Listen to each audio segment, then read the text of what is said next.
Bismillahirrahmanirrahim. Assalamualaikum warahmatullahi wabarakatuh. Perkenalkan, nama saya Nadila Lasahinda. Saya mahasiswa semester 3 jurusan Pendidikan Guru Sekolah Dasar Fakultas Ilmu Pendidikan Universitas Negeri Gorontalo. Nah, adapun tujuan saya dalam pembuatan video kali ini yaitu untuk memenuhi tugas mata kuliah pengembangan kurikulum SD dengan dosen pengampu Ibu Nur Fadlia MPD. Nah, baiklah, di sini saya akan sebelum saya menjelaskan tentang hasil wawancara saya, terlebih dahulu kita harus mengetahui apa sih kurikulum darurat itu. Nah, kurikulum darurat itu adalah salah satu pilihan yang bisa diambil oleh satuan pendidikan yang melakukan pembelajaran jarak jauh. Nah, sehingga peserta didik itu akan lebih fokus kepada kompetensi yang esensial dan kompetensi yang menjadi persyaratan untuk kelanjutan pembelajaran ke tingkat selanjutnya. Nah, kurikulum darurat ini dikeluarkan oleh Kementerian Pendidikan dan Kebudayaan Kemendikbud untuk penyesuaian kebijakan pendidikan di masa pandemi COVID-19. Nah, dalam hal ini ada dua hal yang dilakukan oleh pemerintah, yaitu yang pertama, perluasan pembelajaran tatap muka untuk zona kuning dan menerapkan kurikulum darurat untuk dalam kondisi khusus. Nah, kemudian saya telah melakukan wawancara dengan 3 narasumber. Yang pertama itu guru, kemudian siswa, dan juga orang tua. Nah, di sini saya telah melakukan wawancara pertama itu dengan guru. Nah, saya mewawancarai salah seorang guru yang berada di daerah saya, yaitu di daerah Kabupaten Bolamongondo Utara.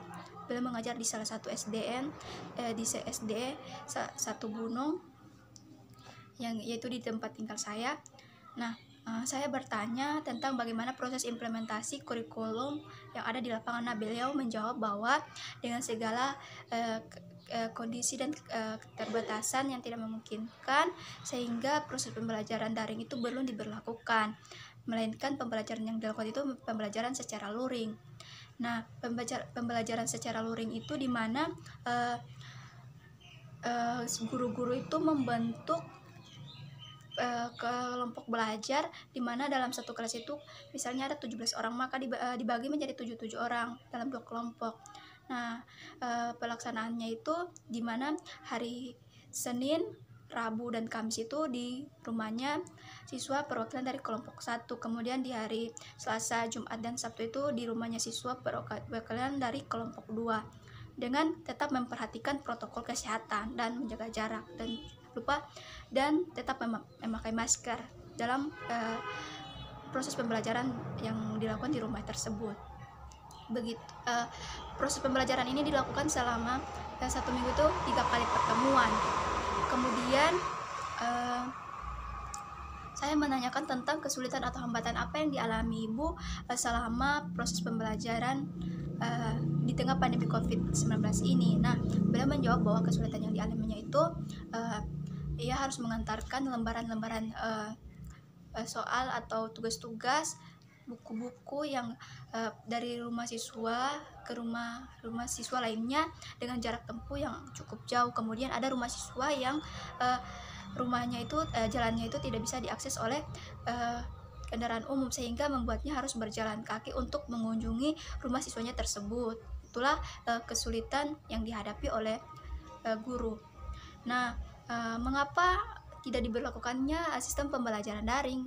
Disebut sudah saya jelaskan tadi di awal bahwa dengan segala kondisi dan keterbatasan yang ada, misalnya jaringan internet yang tidak stabil, dan tidak semua siswa itu mempunyai smartphone, dan juga orang tuanya itu tidak semuanya mempunyai smartphone tersebut untuk melaksanakan pembelajaran daring. Kemudian kondisi data yang minim dikarenakan perekonomian orang tua yang tidak memungkinkan. Memang pemerintah sudah memberikan bantuan data gratis, tetapi data itu terbatas untuk pada penggunaan aplikasi tertentu, sehingga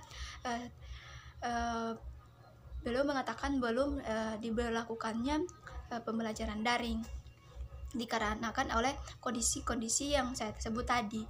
Kemudian yang kedua itu saya telah mewawancarai siswa. Nah, di sini saya bertanya kepada siswa, nah, apakah kamu merasa paham dengan proses pembelajaran yang diberikan guru di rumah? Nah, siswa tersebut menjawab iya, dia sudah merasa paham, tetapi ia lebih suka melakukan proses pembelajaran itu di sekolah, karena alasannya itu ia bisa berjumpa dengan teman-teman lainnya, ia bisa bermain dengan teman-teman lainnya, tidak seperti di rumah ia merasa cepat bosan karena tidak ada temannya untuk bisa diajaknya bermain dan untuk bisa diajaknya bertanya tentang materi pelajaran yang diberikan oleh guru. Kemudian yang ketiga itu saya telah bertanya kepada mewawancarai salah satu orang tua. Nah, saya bertanya kepada narasumber tersebut tentang apakah kesulitan apakah atau hambatan apakah yang dialami ibu selama mendampingi anaknya belajar dari rumah di tengah pandemi COVID-19 ini. Nah, beliau mengatakan bahwa kesulitan yang dialaminya itu biasanya anaknya itu bandel ketika disuruh belajar atau disuruh membuat PR. Kemudian ketika anaknya bertanya tentang tugas atau materi yang belum ia pahami yang diberikan oleh gurunya, itu ia mengalami kesulitan untuk menjelaskan kembali kepada anaknya.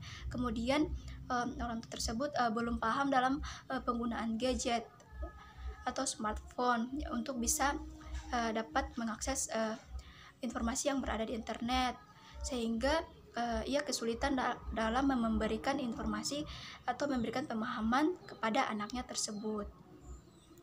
Mungkin itu hasil dari pemaparan atau wawancara yang telah saya lakukan di lapangan. Lebih dan kurangnya saya mohon maaf. Apabila ada kata-kata yang salah juga saya mohon maaf. Wabillahi taufiq wal hidayah. Assalamualaikum warahmatullahi wabarakatuh.